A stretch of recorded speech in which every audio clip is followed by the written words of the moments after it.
So, ayun guys, gagawa tayo ng video mukbang. Alam ko naman na kilala nyo na si Tito Mars at napanood nyo na yung mga mukbang niya, lalo na yung sardinas. So, ito, sana mapansin ni Tito Mars. Meron akong ulam dito, alimango. Ayan. O, diba? Wala na siyang paa. Yan yung ulamin ko. Diba? Ayan. So, ayan, ito dapat yung uulamin ko. Pero dahil nagtitrending si Tito Mars, mas pipiliin kong ulamin yung hakata.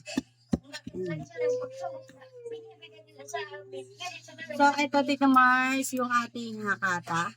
Ayan. Tapos nilagyan sibuyas at saka supa. Hindi natin papansinin ito. Kahit favorite ko to, hindi ko siya papansinin. Pag-ulan ko, ngayon ka na kung nilista.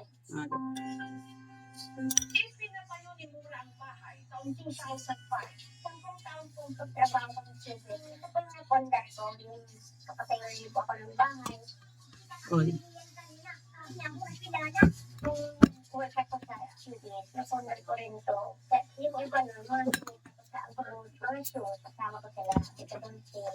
Kaya nagko-conscious po sila doon kasi nawalan sila kami mahal. Kasi hindi naman bigyan itong bahay ko na kunti-kunti lang bago natapos.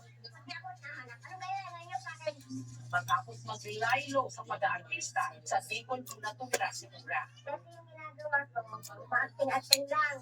Di ba nga sarap? Dito nga po para sa amin sa probinsya. Ang nakaka or sardinas.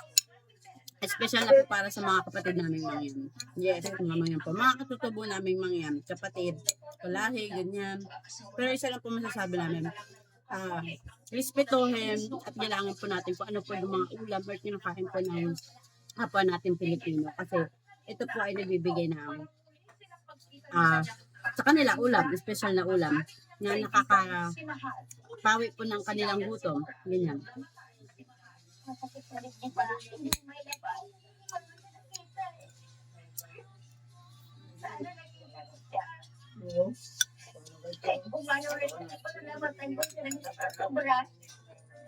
Bago na naman ng trahedya sa kanyang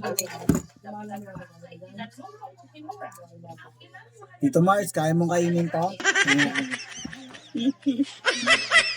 Kaya mo yun, Tito Mars?